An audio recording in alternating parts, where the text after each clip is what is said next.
Thank you very much. It's a great honor.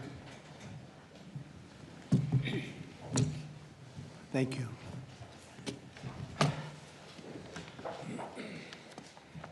It's a long time, 35 years they fought, and now they're friends, and they're going to be friends for a long time. But it's a big, beautiful honor to welcome everyone to the White House for this very historic peace summit between Armenia and Azerbaijan. It's really a great thrill for me. I love seeing good people get together, and that's what you have. You have two great leaders. I want to congratulate these two visionary people, Prime Minister Pashinyan and President Aliyev, for coming to Washington to sign this momentous joint declaration. It's a tremendously important document, and it's been a long time in coming. They were explaining before that so many times they thought they could get there. It never happened, just never happened. I also want to thank Secretary of State Marco Rubio, Special Envoy Steve Witkoff, and their teams at the State Department. And I see that we have Chris Wright outside and Senator Steve Daines sitting right here. Thank you, Chris. Thank you very much. And Steve, thank you very much. And we have some other wonderful dignitaries, including the dignitaries from your country. But they provided tremendous diplomatic assistance. And Marco, congratulations. It's a big thing. Keep going. You've got many jobs. And then, of course, you would say Steve was quite influential. I call him Henry Kissinger, who doesn't leak. For more than 35 years, Armenia and Azerbaijan have fought a bitter conflict that resulted in tremendous suffering for both nations. They suffered gravely for so many years. Many tried to find a resolution, including the European Union. The Russians worked very hard on it, never happened. Sleepy Joe Biden tried, but you know what happened there. He tried for probably 12 minutes and didn't work out. And many other countries tried, and they were unsuccessful. But with this accord, we've finally succeeded in making peace, and we just left the Oval Office where we signed voluminous documents and very important elements to the agreement. The country of Armenia and Azerbaijan are committing to stop all fighting forever, open up commerce, travel, and diplomatic relations, and respect each other's sovereignty and territorial integrity, so importantly. And I just spent a lot of time with these two men. I think they're going to have a great relationship. You want to know the truth? They didn't see each other that much, but they probably will. I think they're going to have. I think you two are going to have a great relationship. I have no doubt. And if you don't, call me and I'll straighten it out. Okay. Very importantly, we have also resolved the key issue that foiled previous negotiations. This declaration establishes what they are calling a great honor for me. I didn't ask for this. The Trump route for international peace and prosperity, which is a special transit area that will allow Azerbaijan to get full access to its territory of Nakhchivan while fully respecting Armenia's sovereignty. So they're going to be able to really live and work together, and it's amazing. So that's a very important territory, I guess, very special territory to you, and now they work together. Armenia is also creating an exclusive partnership with the United States to develop this corridor, which could extend for up to 99 years. And then they promise in 99 years they'll extend it, right? You'll promise. But we anticipate significant infrastructure development by American companies. They're very anxious to go in to these two countries, and they're going to spend a lot of money, which will economically benefit all three of our nations. This is incredibly positive news for the future of the entire region, and it's a very important region, as you know. Additionally, the U.S. is signing a bilateral agreement with both countries to expand cooperation in energy, trade, and technology, including AI. And in terms of energy, Chris is here representing our country, and there's nobody better than Chris Wright. And Chris, I understand it's very fertile. It's a very fertile area. So I appreciate everything you've done. You've done amazingly well. You've got We've got the gasoline prices coming way down from where they were, and it's really been something to watch. We are drilling like we haven't drilled in many years, I guess I could say ever before, and we just started. We're also lifting restrictions on defense cooperation between Azerbaijan and the United States of America. The president, that's a big deal. Unless, is that important to you? I think so. That was pretty good. They're very happy about that. So am I. As president, my highest aspiration is to bring peace and stability to the world. Today's signing follows our success with India and Pakistan. They were going at it. They were going at it big, and they were great, two great leaders that came together just prior to what would have been a tremendous conflict, as you know, a nuclear conflict probably. Also the Congo and Rwanda. Now that was one which was going on for 31 years. You have them beat. 35 years you had them beat. But that was going on for 31 years, and we have it all done, and people are very happy. That was a rough one. That was nasty. 7 million people that they know of died. Also, just recently, Thailand and Cambodia, that was one that was just starting. That 2,000 people were dead on the border, but it was just starting. And I was talking to one of the two nations on trade, and I said, I'm not going to sign a trade deal if you guys are going to fight. And I got the other one. And again, great leadership, Thailand and Cambodia. And before it got started, beyond that first couple of days, we stopped the war. And they've had wars periodically, for much as you two have had long-term wars, and we got it stopped. And the two, again, I find in all cases, they're great leaders. If they didn't agree, I would say they're lousy leaders, to be honest with you, but they did agree. And so Thailand and Cambodia, Serbia and Kosovo, we got something stopped that was ready to start. We didn't like that one. We didn't like it at all, and we saved a lot of lives. And numerous others. In addition, as you know, we took out the nuclear capability of Iran. And to use a term that people tried to dispute without any knowledge, it was obliterated. That's been confirmed by the Atomic Energy Commissions, everybody, that's totally obliterated. They might try again, but they're going to have to try a new site, because they are, and I want to just say our military, we have the greatest military in the world. We have the greatest equipment and military manufacturing anywhere in the world, nobody even close.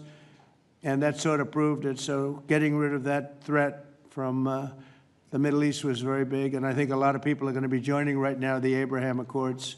It's going to be very important. So hopefully we're going to have many more successes. I hope we're not going to have too many more in this field, because hopefully we're not going to be seeing too many more wars. But I came in and this whole world was on fire. All these things were sort of happening. We've only been here for 6 months.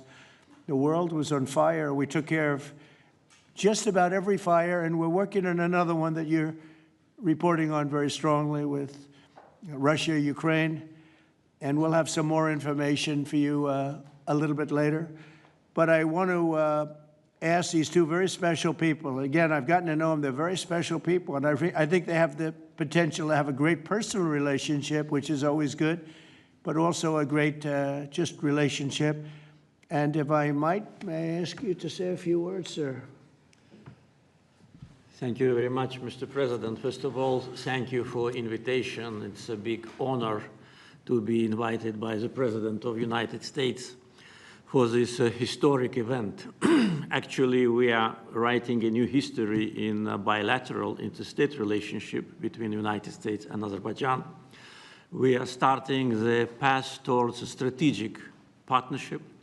The Charter on Strategic Partnership will be elaborated within several months, and that is a historic achievement for Azerbaijan, because to be in the format of strategic partnership with the greatest country of the world is a great opportunity and also a very big responsibility. And this strategic partnership format embraces so many important areas: mutual investment, trade, energy, connectivity, transit, AI, defense sales, counterterrorism. So all these areas where we had and hopefully will have very active cooperation in the future. So it opens a lot of opportunities for Azerbaijan to continue its path of development, to diversify its economy, to keep unemployment low as it is today, and to look to the future with great optimism.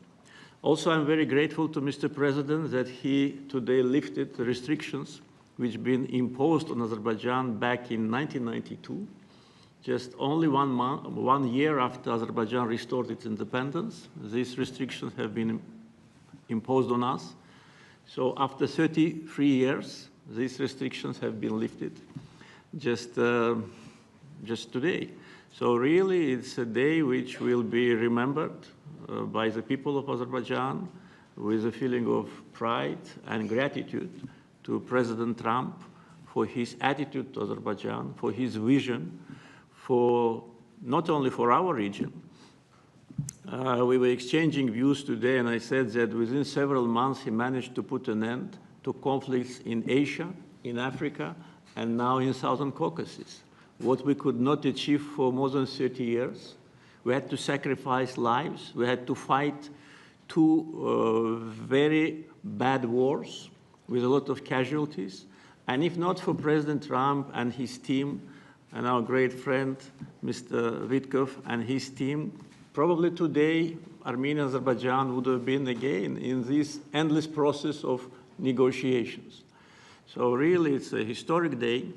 We are today establishing peace in the Caucasus, which will open great opportunities, not only for our region. And as President Trump correctly mentioned, the Trump route for international peace and prosperity, which will create new connectivity lines, which will lift the walls, and which will create connectivity opportunities for so many countries, with investments, with prosperity, with stability. You know, Azerbaijan and Armenia, we became independent at the same time as a result of the collapse of the Soviet Union. But at that time already, we were at war. So we lost a lot of years just being preoccupied with wars and occupation and bloodshed. So today, historic day, also is because we bring peace. President Trump brings peace to Caucasus, and we're grateful for that. And I'm sure that Armenia and Azerbaijan will find courage and responsibility to reconcile, and also the people will reconcile. We will turn the page of standoff, confrontation, and bloodshed, and provide bright and safe future for our children. So I'm very happy because today we're writing the great new history. And once again, Mr. President, thank you for all what you are doing for us, for our region, and for the whole world. Thank you very much.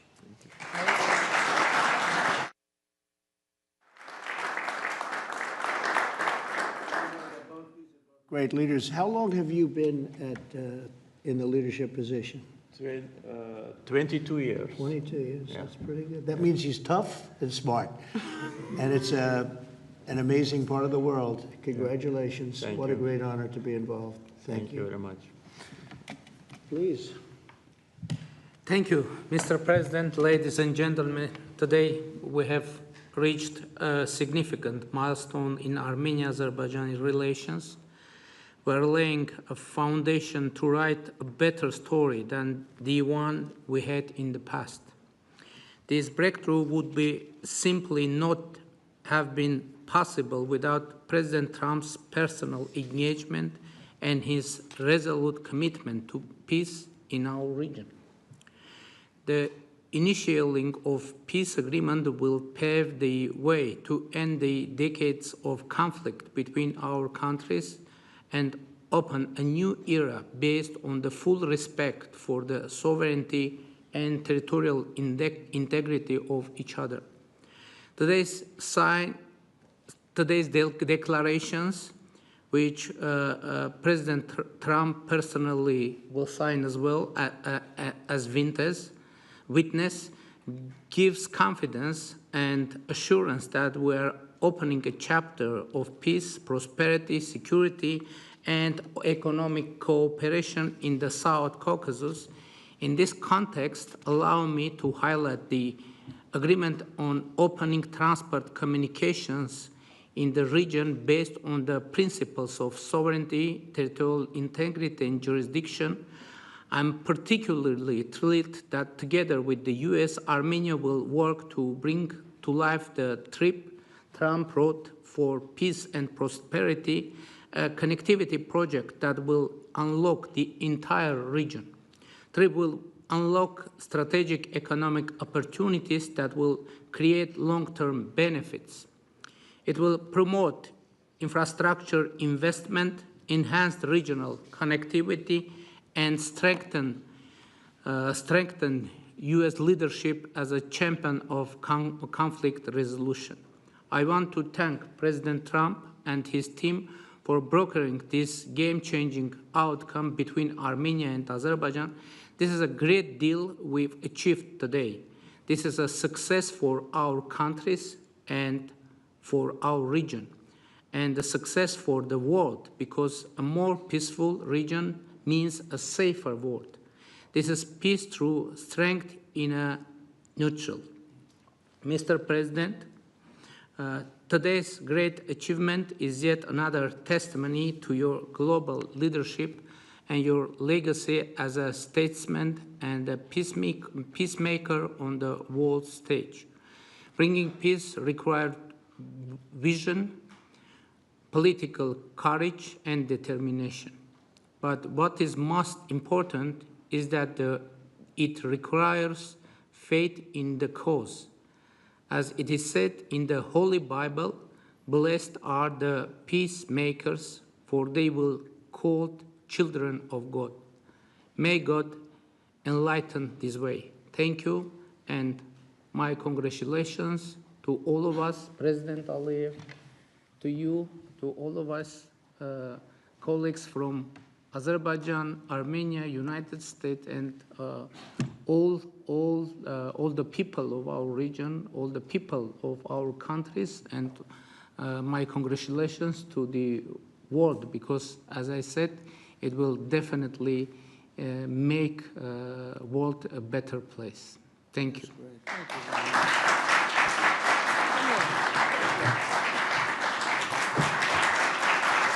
President of the United States, the President of the Republic of Azerbaijan, and the Prime Minister of the Republic of Armenia will now sign the joint declaration on the outcomes of the Trump Route for International Peace and Prosperity Summit. That's really They will beautiful. sign 3 copies in English. The President of the United States signs as a witness to the President of the Republic of Azerbaijan and the Prime Minister of the Republic of Armenia, affirming their path to peace, stability, and prosperity. We kindly ask that all guests remain seated for the signing of the documents.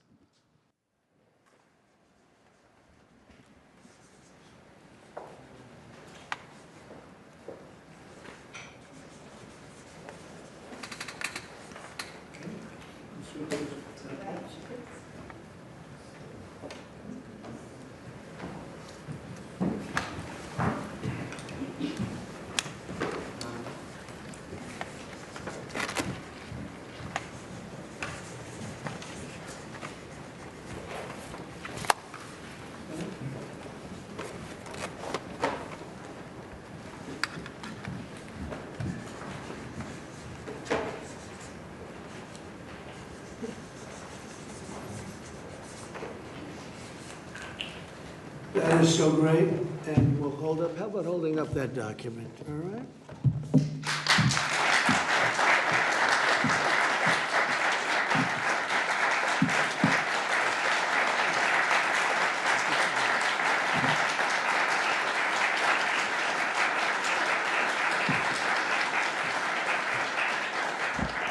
Well, thank you. This is really a big day, and we have some other big announcements, but I didn't want to make them because I don't want to do anything that could even in a little way overshadow what's taken place today. 35 years of death and hatred, and now it's going to be love and respect and success together. And I didn't really want to do anything that would in any way overshadow. I don't think it can be overshadowed when you're at war and so many people have suffered and so many people have been killed, and now you're going to have great peace. And I look forward to that corridor, because that corridor sounds, I'm going to have to get over there I'll bring Senator Daines with me, and we're going to have to get over this, Steve. So, but this is a really great achievement, and I congratulate you. You're two incredible leaders. You're going to go down in history.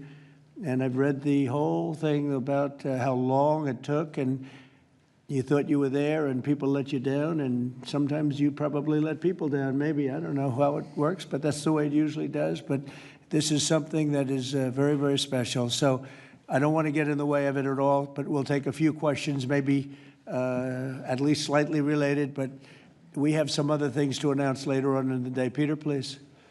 Related, just because you mentioned the elusive peace in Ukraine. Who is holding up this Ukraine ceasefire summit? Is it Putin or is it Zelensky? Well, I think it's, that one is, as you know, we've been working on a lot of these deals. We've closed every single one of them all throughout the world, and that's the last of them. And they're losing, Peter, about 6, maybe even 7,000 soldiers every single week. Russia, as you know, lost almost 25,000 over the last month and a half, and Ukraine lost just a small number fewer. It's a lot of people are dying, and I think we're getting very close. And we're going to be announcing later on. We're going to have a meeting with Russia. We'll start off with Russia, and we'll announce a location. I think the location will be a very popular one for a lot of reasons.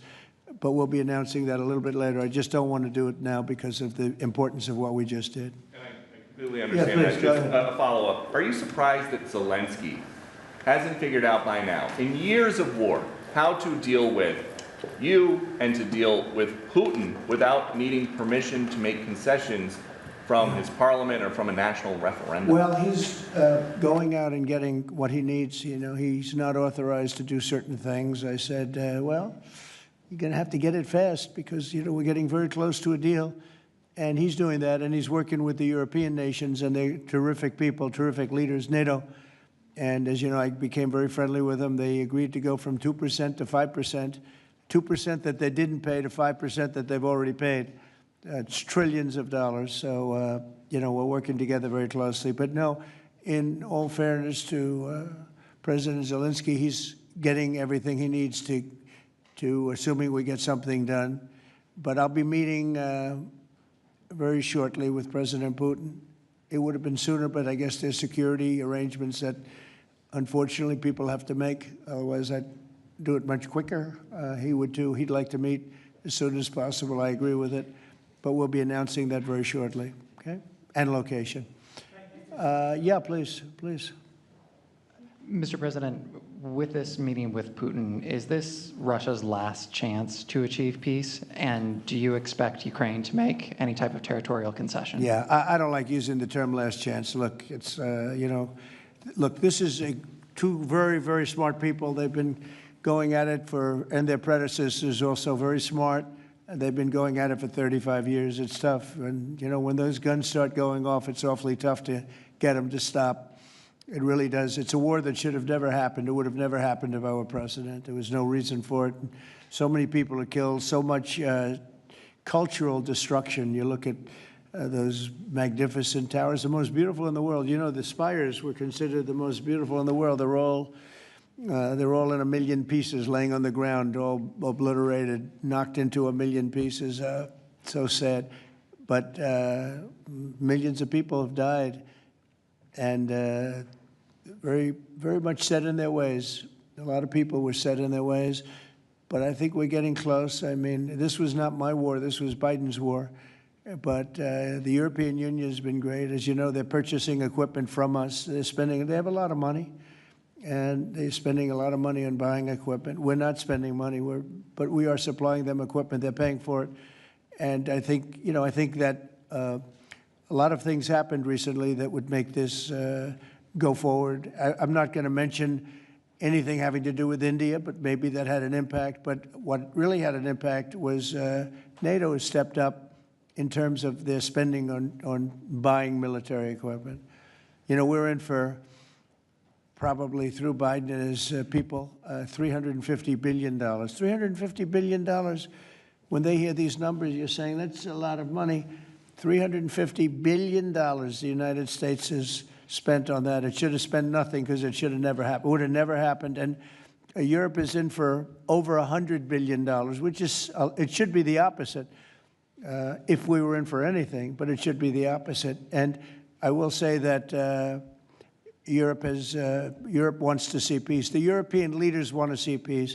President Putin, I believe, wants to see peace, and Zelensky wants to see peace. Now, President Zelensky has to get all of his everything he needs because he's going to have to get ready to sign something, and I think he is working hard to get that done. Will Zelensky have to give up territory, Mr. President? Well, you're looking at territory that's been fought over for 3.5 years with, a lot of Russians have died, a lot of Ukrainians have died.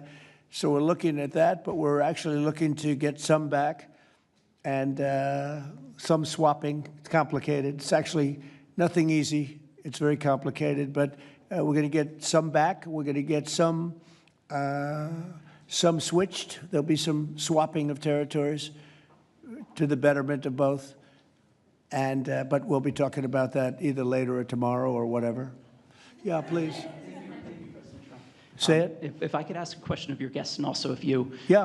Of the guests, will the Armenians from Nagorno-Karabakh be allowed to return? And also, do you have any thoughts on the talk about President Trump winning the Nobel Peace Prize?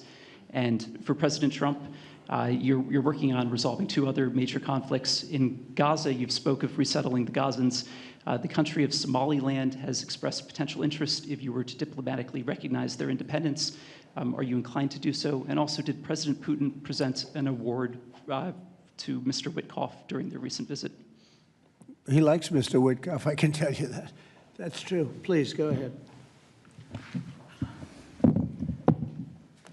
I think President Trump deserved to have a Nobel Peace Prize, and we will defend that, and we will promote for that, and that's obvious.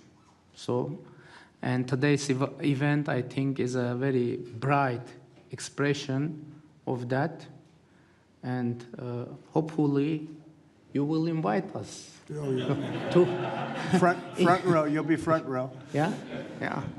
We are in favor. Thank you. Thank you. Can I have a suggestion? Yes. So maybe we agree with Prime Minister Pashinyan to send a joint appeal to Nobel Committee to award President Trump with the Nobel Peace Prize because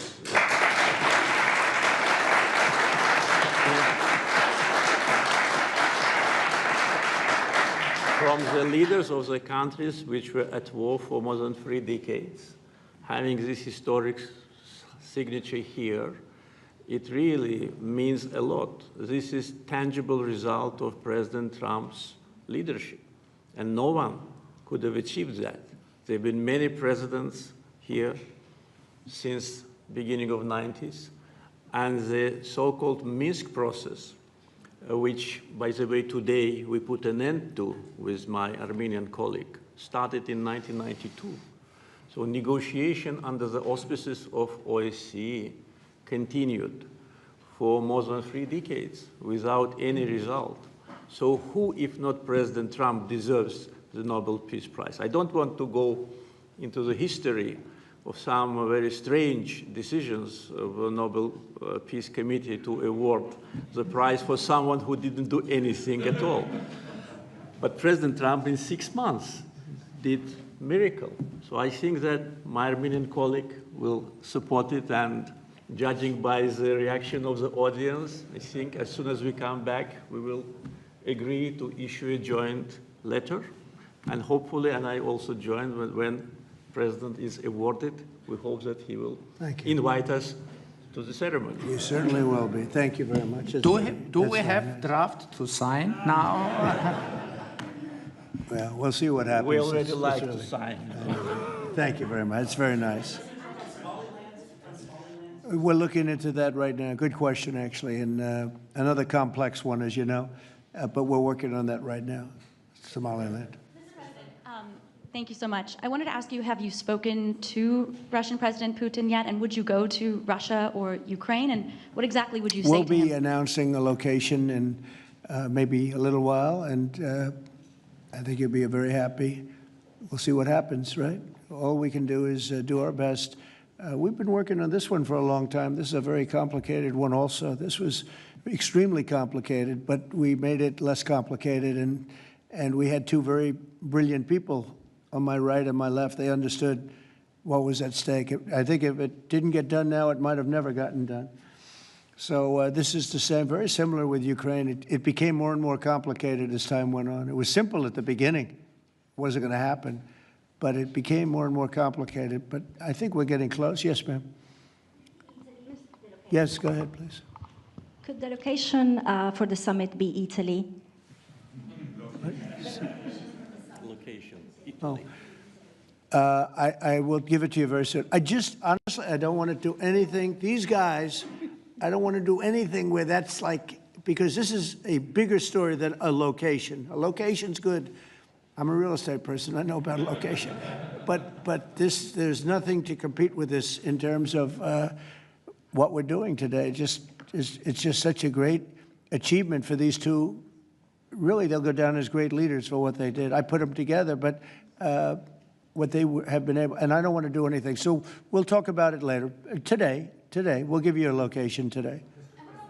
Cartels, too. You were talking about sending military forces to fight against the drug cartels in Latin America.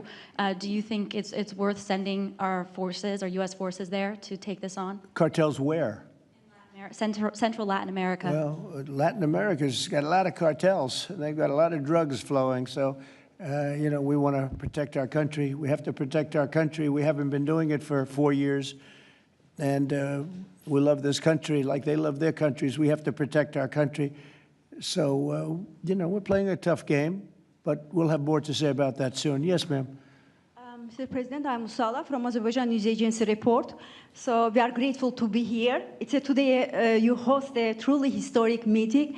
As a person who values diplomacy and global interaction, do you consider the possibility to visiting Azerbaijan? Actually, you mentioned Azerbaijan and Armenia after this meeting. Well, To visit our countries, do you consider to visit? Wow. which one do I consider better? Both, yes. Both. Oh, I think if I ever said that you would say, this guy couldn't have solved the problem. You know what? I consider them both great, okay? And you know what? They're going to be even greater. But and they're very different in many ways, but they have a lot in common. But they're both great as far as I'm concerned. Yeah, please.